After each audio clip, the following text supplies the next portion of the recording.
New question. Member from Nipissing. Thank you, Speaker. Good morning. My question is for the Minister of Finance. Your team has been busy for weeks, if not months, stripping away any transparency in our hydro sector. Your budget details reveal quite a story. The moment even one single share is sold, Hydro One will not be deemed an agency of the Crown any longer. So, Schedule 3 strips the Auditor General of powers. No more value-for-money audits over there. Schedule 10 cuts out the Financial Accountability Officer after 6 months.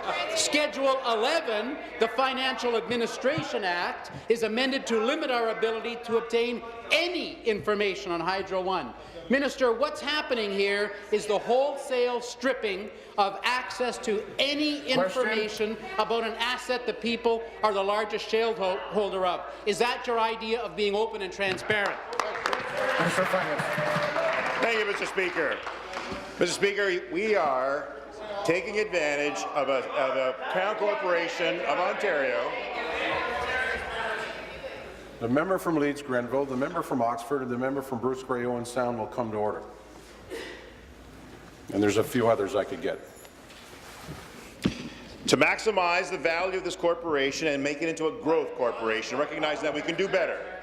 And as a result of that, we're reinvesting dollar for dollar all the gains that's realized from the broadening of that ownership. We're making an initial public offering in the months to come so that we can do the first 50% tranche, of which it'll be applied to the consolidated debt as well as a Trillium Trust in order for us to reinvest it into transportation to garner even greater return and again start to employ and make another valuable asset for the province of Ontario.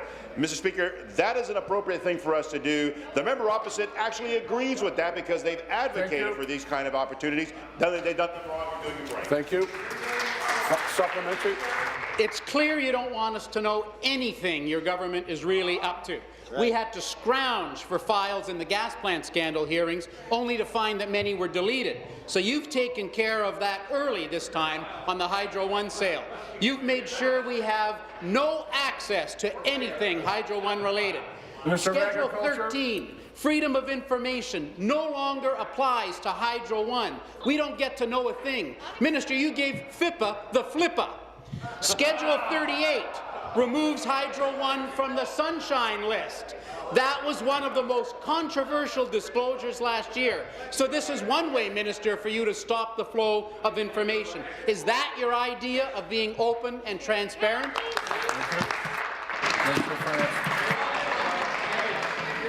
Mr. Speaker, our idea is to ensure that we will have oversight. Member from Renfrew, the member from Simcoe North, come to order.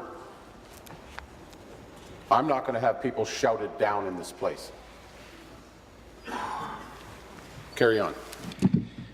We will have oversight. We are appointing a new ombudsman. There is going to be the structure of the initial public offering. There's going to be an AGM. There's going to be requirements for disclosure in that regard. We also recognize the discipline that's required in respect to the release of documents and financial requirements of the public corporation that would be established. And, Mr. Speaker, what we are not doing is the lack of oversight that occurred with the sale of the 407. We're ensuring that the public is protected, and we're taking an incremental approach to what's necessary with respect to the broadening of ownership of Hydro One for the benefit, Mr. Speaker, ultimately for the people of Ontario. Thank you. Final supplementary. Minister, no AG, no FAO, no FIPA, and now Schedule 22, lobbyists don't have to register any longer. Schedule 23 excludes Hydro from the oversight of Management Board of Cabinet Act. Schedule 28 takes Hydro One out of the municipal freedom of information. Schedule 30 guarantees the Ombudsman would no longer be able to investigate Hydro One. You're going to put your own person in that role. Schedule 37. No more integrity commissioner. Well, considering there's no integrity left in the system, you won't need any of those officers. Minister, at what point does shame kick in? Thank you. We'll start the clock. Be seated, please. Be seated, please.